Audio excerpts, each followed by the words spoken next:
I told you that at a time, 4 of the real billionaires in Nigeria were in this family. And pride came because they were, the tithe that was coming to the main church through this family was hefty. By that definition, of the time. All of a sudden, a handful of the big men, not the ones I mentioned, wrote to me and said, every month you must give to us an account of how you are spending our tithes. I said, okay. What they're asking for is all right. They're simply asking for transparency, right? There's nothing wrong with that. I say, however, I have gone through the Bible. I have not found a place where God spoke to Moses and said, every month you must give an account of the tithe of the children of Israel to them. So I said, all right, I will do 2 things. Number 1, I will prepare a detailed account of how your money is spent, including if we buy a bottle of Coke for first-timers. I will put it in a file. And every month, when you people come for the Holy Ghost service, that file will be on the table. I won't give it to you. I will put it on the table. Anyone who wants to see can go and read. But make sure you wait till I have left the room. Because I know everything that we are doing on earth is being recorded in heaven.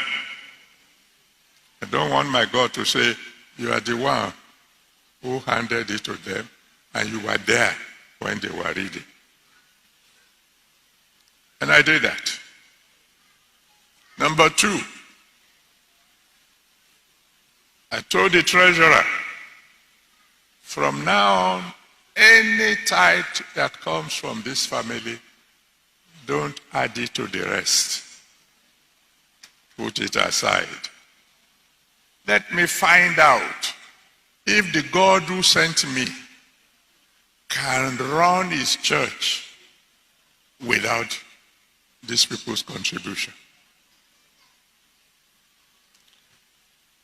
I'm talking to you now like father and special children. Nobody had ever had this one from me before. So for 2 years, how many years? 2 solid years. Every kobo that came from this family was kept in a separate account. Let me just find out if God is bigger than the biggest, richer than the richest. It was when Ababa came. So you can check all these stories, the people involved are alive. Professor Ababa came from Ibadan. I sent him here. When I say here, we were only one branch then, just the family. And then, after he's been in the church for some months, he came to me. He said, the people are complaining. The people you asked me to go and join, they are complaining. What's the complaint? They said things are not going well. And they have found out that they offended me. That's why contracts were being cancelled, all manners of things were happening. I said, I'm not quarreling. And God knew.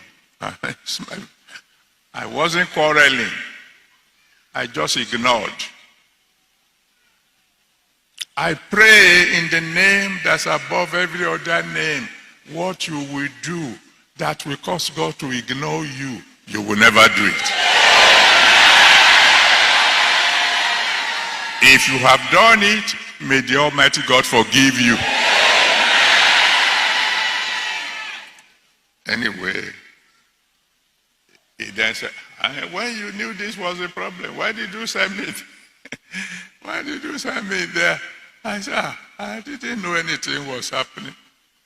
I was just trying to prove how gracious God can be to me. Then we reconciled.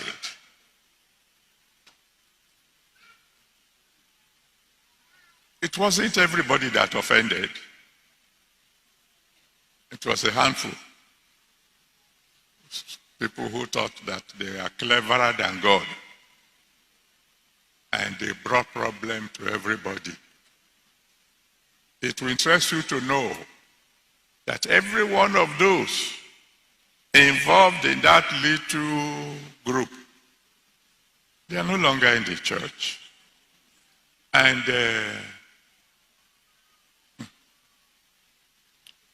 they are not where they ought to be. Let me just put it like that.